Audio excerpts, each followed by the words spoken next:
ಶುಭ ಬರೆಯುವಾಕೆ, ಶುಭವನ್ನೇ ಸದಾ ಕರೆಯುವಾಕೆ. ಹೆಣ್ಣು ಮಗಳಾಗಿ, ಹೆಂಡತಿಯಾಗಿ, ಸಹೋದರಿಯಾಗಿ ಸಮಾಜದಲ್ಲಿ ಎಲ್ಲ ಸ್ಥಾನವನ್ನ ಸಮರ್ಥವಾಗಿ ನಿಭಾಯಿಸಬಲ್ಲ ನನ್ನೆಲ್ಲ ಮಹಿಳಾ ಬಂಧುಗಳಿಗೆ ಮಹಿಳಾ ದಿನಾಚರಣೆಯ ಶುಭಾಶಯಗಳು. ಎಲ್ರಿಗೂ ಮಹಿಳಾ ದಿನಾಚರಣೆಯ ಶುಭಾಶಯಗಳು. ಕ್ಲಾರಾ ಜೆಟ್ಕಿನ್ ಎಂಬ ಮಹಿಳೆಯ ಒಂದು ಸಣ್ಣ ಪ್ರಯತ್ನ, ಸಣ್ಣ ಹೋರಾಟ ಇಂದು ಜಾಗತಿಕ ಮಟ್ಟದಲ್ಲಿ ಮಹಿಳಾ ದಿನಾಚರಣೆಯನ್ನು ಆಚರಣೆಯನ್ನು ಮಾಡುವಂತಹ ನಾವು ಸದಾವಕಾಶ ಎಲ್ರಿಗೂ ಸಿಕ್ಕಿದೆ. ಆಕೆಯ ಪ್ರಯತ್ನದಿಂದ ಇಂದು ನಾವು ಅಂತಾರಾಷ್ಟ್ರೀಯ ಮಹಿಳಾ ದಿನಾಚರಣೆಯನ್ನು ಆಚರಿಸ್ತಾ ಇದ್ದೇವೆ. ನನ್ನ ಹೆಸರು ಗೌತಮಿ. ನಾನು ಸರ್ಕಾರಿ ಪ್ರೌಢಶಾಲೆ ಮೋಕಲಿ ಅರಕಲಗೂಡು ಇಲ್ಲಿ ಗಣಿತ ಶಿಕ್ಷಕಿಯಾಗಿ ನಾನು ಕಾರ್ಯನಿರ್ವಹಿಸ್ತಾ ಇದ್ದೇನೆ. ನಾನು ಬೆಳೆದಂತಹ ಶಾಲೆಯಲ್ಲಿ ನನಗೆ ಈ ಶಿಕ್ಷಕ ವೃತ್ತಿಯನ್ನ ಆಯ್ಕೆ ಮಾಡಿಕೊಳ್ಳಿಕ್ಕೆ ನನ್ನ ಹಲವಾರು ಶಿಕ್ಷಕಿಯರು ನನಗೆ ಮಾದರಿಯಾಗಿದ್ದಾರೆ. ಚಿಕ್ಕಂದಿನಿಂದಲೂ ಕೂಡ ಭಾಷಾ ಸ್ಪಷ್ಟತೆ, ನಿರೂಪಣಾ ಕೌಶಲ್ಯ ಮತ್ತು ಗ್ರಹಿಕೆ ಮತ್ತು ಓದುವಿಕೆಯಲ್ಲಿ ಸಾಕಷ್ಟು ವಿಚಾರಗಳನ್ನ ನನ್ನ ಪ್ರಾಥಮಿಕ ಮತ್ತು ಪ್ರೌಢಶಾಲಾ ಶಿಕ್ಷಕಿಯರು ನನ್ನ ಮೇಲೆ ಹೆಚ್ಚು ಪ್ರಭಾವ ಬೀರಿದ್ದಾರೆ. ಆ ಪ್ರಭಾವದಿಂದಲೇ ನಾನು ನನ್ನ ಶಿಕ್ಷಣವನ್ನು ಮುಂದುವರಿಸಿ ಈ ಶಿಕ್ಷಕ ವೃತ್ತಿಯನ್ನು ನಾನು ಆಯ್ಕೆ ಮಾಡಿಕೊಂಡೆ. ಕಾರಣ ಇಷ್ಟೇ, ಯಾವುದೇ ಒಂದು ಪ್ರೊಫೆಷನ್ಗೆ ಹೋಗ್ಬೇಕಾದ್ರೆ ಅವರು ಶಿಕ್ಷಕರಿಂದನೇ ಕಲ್ತು ಹೋಗ್ಬೇಕು. ಇವತ್ತು ಡಾಕ್ಟರ್ ಆಗಿರ್ಬೋದು, ಇಂಜಿನಿಯರ್ ಆಗಿರ್ಬೋದು, ಎಲ್ರಿಗೂ ಕೂಡ ಅವರಿಗೆ ಪ್ರೇರಣೆ ಶಿಕ್ಷಕರೇ. ಯಾಕಂದ್ರೆ ಶಿಕ್ಷಕರು ಅವರ ಮೇಲೆ ಹೆಚ್ಚು ಪ್ರಭಾವವನ್ನು ಬೀರ್ತಾರೆ. ಎಲ್ಲ ಕ್ಷೇತ್ರಗಳಲ್ಲೂ ಕೂಡ ಅವರು ಸಾಧನೆ ಮಾಡಲಿಕ್ಕೆ ಶಿಕ್ಷಕರಾದವರು ಸಾಕಷ್ಟು ಪ್ರಭಾವ ಬೀರ್ತಾರೆ ಅನ್ನುವ ನಂಬಿಕೆಯಿಂದ ನಾನು ಶಿಕ್ಷಕ ವೃತ್ತಿಯನ್ನ ನಾನು ಮಾಡ್ತಾ ಇದ್ದೇನೆ. ನನ್ನ ಮಕ್ಕಳಿಗೆ ಸರಳವಾಗಿ ಗಣಿತವನ್ನ ಹೇಳಿಕೊಡುವ ಮೂಲಕ ಅವರಲ್ಲಿ ಕಲಿಕೆಗಿಂತ ಹೆಚ್ಚಾಗಿ ಒಂದು ಏನು ಸ್ವಸ್ಥ ಸಮಾಜ ನಿರ್ಮಾಣಕ್ಕೆ ಬೇಕಾಗುವಂತಹ ನೈತಿಕ ಮೌಲ್ಯಗಳನ್ನ ಎಷ್ಟು ಕಡಿಮೆ ಸಮಯದಲ್ಲಿ ಮತ್ತೆ ನನ್ನ ಮಟ್ಟಿಗೆ ಆಗುವಂತೆ ಸಣ್ಣ ಪುಟ್ಟ ಕಥೆಗಳೊಂದಿಗೆ ಮಕ್ಕಳಲ್ಲಿ ನಾನು ನೈತಿಕ ಮೌಲ್ಯಗಳನ್ನ ಬೆಳೆಸುವಂತಹ ಕಡೆ ನಾನು ಹೆಚ್ಚು ಗಮನ ಹರಿಸ್ತಾ ಇದ್ದೇನೆ.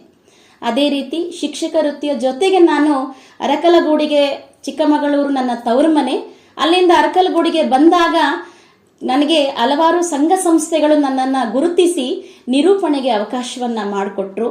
ಅದೇ ರೀತಿ ಕನ್ನಡ ಸಾಹಿತ್ಯ ಪರಿಷತ್ನಲ್ಲೂ ಕೂಡ ಹಲವಾರು ಗುರು ಹಿರಿಯರು, ಸನ್ಮಿತ್ರರು ನನಗೆ ಆ ಒಂದು ಸಾಹಿತ್ಯ ಪರಿಷತ್ನಲ್ಲಿ ಕೆಲಸ ಮಾಡುವ ಮತ್ತು ಕನ್ನಡ ಭಾಷಾ ಮತ್ತು ವಿಷಯದ ನಡುವೆ ಸಂಯೋಜನೆಯನ್ನ ಮಾಡುವಂತಹ ಕಾರ್ಯಚಟುವಟಿಕೆಗಳನ್ನ ಮಾಡುವಂತಹ ಅವಕಾಶವನ್ನ ಕೊಟ್ಟರು. ಹಾಗಾಗಿ ಅರಕಲಗೂಡಿನಲ್ಲಿ ಹಲವಾರು ಸಾಹಿತ್ಯ ಸಮ್ಮೇಳನಗಳು ಮತ್ತು ಸಾಹಿತ್ಯ ಚಟುವಟಿಕೆಗಳಲ್ಲಿ ನಾನು ನಿರೂಪಣೆಯನ್ನ ಮಾಡಿ ಕಾರ್ಯವನ್ನು ನಿರ್ವಹಿಸ್ತಾ ಇದ್ದೇನೆ.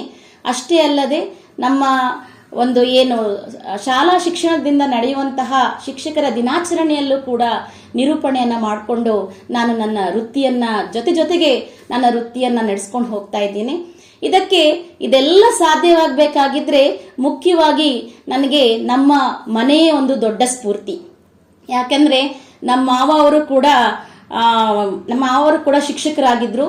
ಅವರು ಕೂಡ ನಾನು ಅರಕಲಗೂಡಿಗೆ ಬಂದಾಗ ಯಾವಾಗ್ಲೂ ಅಷ್ಟೇನೆ, ಹಿಂಗೆ ನೀನ್ ಏನು ವೃತ್ತಿ ಮಾಡ್ತಾ ಇದ್ಯಾ, ಮನೆ ಬೇರೆ ವೃತ್ತಿ ಬೇರೆ, ಮನೇಲಿ ಎಷ್ಟೇ ಕೆಲಸ ಇದ್ರು ನಿನ್ ವೃತ್ತಿಗೆ ಟೈಮಿಗೆ ಹೋಗ್ಬೇಕು, ಏನ್ ಸಮರ್ಪಕವಾಗಿ ಕೆಲಸ ಮಾಡಬೇಕು ಅದನ್ನ ನೀನ್ ಮಾಡ್ಕೊಂಡು ಹೋಗ್ಬೇಕು, ಎರಡು ಬ್ಯಾಲೆನ್ಸ್ ಮಾಡ್ಕೊಂಡು ಹೋಗ್ಬೇಕು ಅಂತ ನನ್ನ ಮೇಲೆ ಮೊದಲು ಪ್ರಭಾವ ಬೀರಿದ್ದು ನನ್ನ ಮಾವನವರು.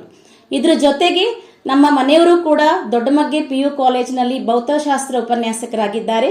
ಅವರು ಕೂಡ ಮನೆ ಕೆಲಸದ ಜೊತೆಗೆ ನನ್ನ ಎಲ್ಲ ನಿರೂಪಣಾ ಕೆಲಸಗಳಲ್ಲಿ ಮತ್ತೆ ಪ್ರತಿಯೊಂದು ನನ್ನ ಕೆಲಸಗಳಲ್ಲಿ ಅವ್ರು ನನಗೆ ಬೆನ್ನೆಲುಬಾಗಿದ್ದಾರೆ. ಯಾವಾಗ್ಲೂ ಒಂದು ಮಾತಿದೆ, ಪ್ರತಿಯೊಬ್ಬ ಪುರುಷನ ಹಿಂದೆ ಮಹಿಳೆ ಇರ್ತಾಳೆ ಅಂತ ಹೇಳಿ. ಆದ್ರೆ ನನ್ನ ಜೀವನದಲ್ಲಿ ನನ್ನ ಎಲ್ಲ ಸಾಧನೆ, ಚಟುವಟಿಕೆ, ಕಾರ್ಯಗಳಲ್ಲಿ ನಮ್ಮ ಮನೆಯವರು ಯಾವತ್ತಿಗೂ ನನಗೆ ಬೆನ್ನೆಲುಬಾಗಿದ್ದಾರೆ. ಇದ್ರ ಜೊತೆಗೆ ನಮ್ಮ ತಾಯಿ, ನಮ್ಮ ಅತ್ತೆ ಕೂಡ ನನ್ನ ಯಾವುದೇ ಕೆಲಸಗಳಿರ್ಲಿ ಯಾವಾಗ್ಲೂ ಕೂಡ ನನಗೆ ನಿನ್ ಮನೆ ಕೆಲಸ ಬಿಡು, ನಿಂದ ಏನಿದೆ ಅದನ್ನ ಮಾಡ್ಕೊಂಡು ಹೋಗು, ಮನೆಗಳನ್ನ ಬ್ಯಾಲೆನ್ಸ್ ಮಾಡ್ಕೊಂಡು ಹೋಗ್ತೀನಿ ಅಂತ ಯಾವತ್ತೂ ಕೂಡ ಅತ್ತೆ ಅನ್ನುವ ಪದಕ್ಕಿಂತ ಆಕೆ ತಾಯಿಯಾಗಿ.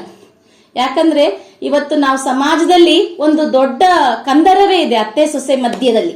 ಆದ್ರೆ ಇದರಲ್ಲೂ ಕೂಡ ನಾನು ಬಹುಶಃ ಅದೃಷ್ಟವಂತೇನೆ ಅಂತ ಹೇಳ್ಬೋದು. ಅತ್ತೆಗಿಂತ ಹೆಚ್ಚಾಗಿ, ತಾಯಿಗಿಂತ ಹೆಚ್ಚಾಗಿ ಅವರು ನನ್ನ ಜೊತೆಗೆ ನನಗೆ ಸಪೋರ್ಟ್ ಮಾಡ್ಕೊಂಡು ಬರ್ತಾ ಇದ್ದಾರೆ. ಇಷ್ಟೇ ಅಲ್ಲದೆ ಇನ್ನ ಈ ವರ್ಷದ 2025ರ ಥೀಮ್ ಏನಂತ ಹೇಳಿದ್ರೆ ಆಕ್ಸಲರೇಟ್ ಅಂಡ್ ಆಕ್ಷನ್ ಅಂತ ಹೇಳಿ. ಅಂದ್ರೆ ನಾವು ಏನನ್ನ ಯೋಚಿಸ್ತೇವೆ ಅದನ್ನ ಕಾರ್ಯಗತ ಮಾಡುವತ್ತ ಸ್ತ್ರೀ ಮನಸ್ಸು ಮಾಡಿದ್ರೆ ಖಂಡಿತವಾಗ್ಲೂ ಅದನ್ನ ಮಾಡಬಹುದು ಅನ್ನುವಂತ ಉದಾತ್ತವಾದ ಉತ್ತಮ ಥೀಮ್ ಈ ವರ್ಷದ್ದು, ಆಕ್ಸಲರೇಟ್ ಅಂಡ್ ಆಕ್ಷನ್ ಅಂತ ಹೇಳಿ.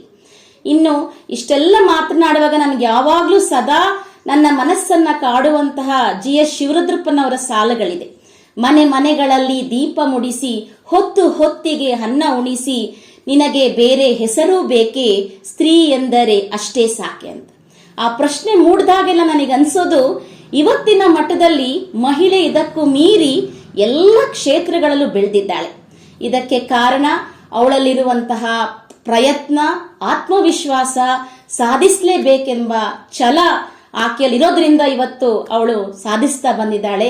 ಇದಕ್ಕೆ ಅವಳ ಮನೆಯಿಂದ ಮತ್ತೆ ಸಮಾಜದಿಂದ ಆಕೆಗೆ ನಿಜವಾಗಿಯೂ ಕೂಡ ಒಂದು ಸಪೋರ್ಟ್ ಸಿಕ್ಕಿದ್ರೆ ಆಕೆ ಉತ್ತಮವಾಗಿ ಹೇರಬಲ್ಲಳು ಅನ್ನೋದಕ್ಕೆ ಇವತ್ತು ನಾವು ಸಮಾಜದಲ್ಲಿ ಸಾಕಷ್ಟು ನಿದರ್ಶನಗಳನ್ನ ನೋಡ್ತೇವೆ. ಇನ್ನು ಪ್ರಸ್ತುತ ಸಮಾಜದಲ್ಲಿ ಇಷ್ಟೆಲ್ಲ ಹೇಳುವಾಗ ಖಂಡಿತವಾಗಿಯೂ ಒಂದು ಹೆಣ್ಣು ಮಗುವನ್ನ ಸಾಕುವಾಗ ಒಬ್ಬ ತಾಯಿಗೆ ನಿಜವಾಗಿಯೂ ಸವಾಲಿದೆ. ಇವತ್ತು ನಡೀತಾ ಇರುವಂತಹ ಅತ್ಯಾಚಾರಗಳೆಲ್ಲ ನೋಡಿದಾಗ ನನ್ನ ಮನೆಯ ಹೆಣ್ಣು ಮಗಳನ್ನ ನಾನು ಹೇಗೆ ಸಾಕಬೇಕು ಅನ್ನುವ ಭಯ ಖಂಡಿತವಾಗ್ಲೂ ಉಂಟಾಗ್ತಾ ಇದೆ. ಹಾಗಾಗಿ ಏನಂತ ಹೇಳಿದ್ರೆ, ಇವತ್ತು ಸಮಾಜದಲ್ಲಿ ಸ್ಪರ್ಧಾತ್ಮಕ ಯುಗ ನಡೀತಾ ಇದೆ, ಜೊತೆಗೆ ಜ್ಞಾನ ಸ್ಫೋಟದ ಭಯ ಕಾಡ್ತಾ ಇದೆ. ಇಷ್ಟೆಲ್ಲದರ ಮಧ್ಯೆ ನಾವು ಒಂದನ್ನ ಗಮನಿಸಲೇಬೇಕು, ನಮ್ಮ ಸಮಾಜದಲ್ಲಿ ನೈತಿಕ ಮೌಲ್ಯ, ಮಾನವೀಯ ಮೌಲ್ಯಗಳು ಕುಸಿತಾ ಇದೆ. ಹಾಗಾಗಿ ದೊಡ್ಡ ಮಟ್ಟಿಗೆ ಅಲ್ಲ, ನಮ್ಮ ಮನೆ, ನಮ್ಮ ಸುತ್ತಮುತ್ತ ನಾವು ವೃತ್ತಿ ಮಾಡ್ತಾ ಇರುವಂತ ಕ್ಷೇತ್ರದಲ್ಲಿ ಸ್ವಲ್ಪನಾದ್ರೂ ನಾವು ಮಾನವೀಯ ಮೌಲ್ಯಗಳನ್ನ ಬೆಳೆಸುವತ್ತ ನಾವು ಗಮನ ಹರಿಸಿದ್ರೆ ನಿಜವಾಗಿಯೂ ಕೂಡ ಒಂದು ಸ್ವಸ್ಥ ಸಮಾಜ ನಿರ್ಮಾಣ ಮಾಡೋದ್ರಲ್ಲಿ ಯಾವುದೇ ಸಂಶಯ ಇಲ್ಲ ಅಂತ ನಾವು ಹೇಳ್ಬಹುದು. ಅದೇ ರೀತಿ ಏನು ನಮ್ಮ ಈ ಒಂದು ಯೂತ್ ಅಂತ ಏನ್ ಹೇಳ್ತೀವಿ, ಗಂಡು ಮಕ್ಕಳಿರ್ಲಿ ಹೆಣ್ಣು ಮಕ್ಕಳಿರ್ಲಿ ಇಬ್ಬರಲ್ಲೂ ಕೂಡ ಮಾನವೀಯ ಮೌಲ್ಯಗಳನ್ನ ಬೆಳೆಸುವಂತ ನಾವು ಒಂದು ಕಾರ್ಯವನ್ನು ಹಾಕೊಳ್ಬೇಕು. ಅಷ್ಟೇ ನನಗೆ ನನ್ನ ಮಟ್ಟಿಗೆ ಅನಿಸೋದು ಡ್ರೆಸ್ ಕೋಡ್. ಹೆಣ್ಣು ಮಕ್ಕಳು ಮತ್ತು ಗಂಡು ಮಕ್ಕಳು ಇಬ್ಬರಲ್ಲೂ ಕೂಡ ನಾವು ಡ್ರೆಸ್ ಕೋಡ್ ಬಗ್ಗೆ ಅವರಿಗೆ ನಾವು ಹೇಳಲೇಬೇಕಾಗತ್ತೆ. ಹಲವಾರು ವಿಚಾರಗಳನ್ನ ಅವರಿಗೆ ನಾವು ತಿಳಿಸ್ಬೇಕಾಗ್ತದೆ. ಅವರು ತಪ್ಪು ಮಾಡಿದಾಗ ಅದನ್ನ ತಿದ್ದಬೇಕಾಗತ್ತೆ. ಹಾಗೇನೆ ಕೆಟ್ಟದಿರಲಿ ಒಳ್ಳೇದಿರಲಿ ಮಕ್ಕಳಿಗೆ ನಾವು ಅದನ್ನ ಸೂಕ್ಷ್ಮವಾಗಿ ಮನಮುಟ್ಟುವಂತೆ ತಿಳಿಸಿದಾಗ ಸಕಾರಾತ್ಮಕ ಬೆಳವಣಿಗೆ ಮತ್ತು ಬದಲಾವಣೆಯನ್ನ ತರಬಹುದು. ಇಷ್ಟಂತೂ ಸ್ತ್ರೀ ಮಾಡುವಂತಹ ಶಕ್ತಿ ಅವಳಲ್ಲಿ ಇದೆ ಅಂತ ಹೇಳಿ ನಾನು ಈ ಸಂದರ್ಭದಲ್ಲಿ ಹೇಳ್ತೇನೆ.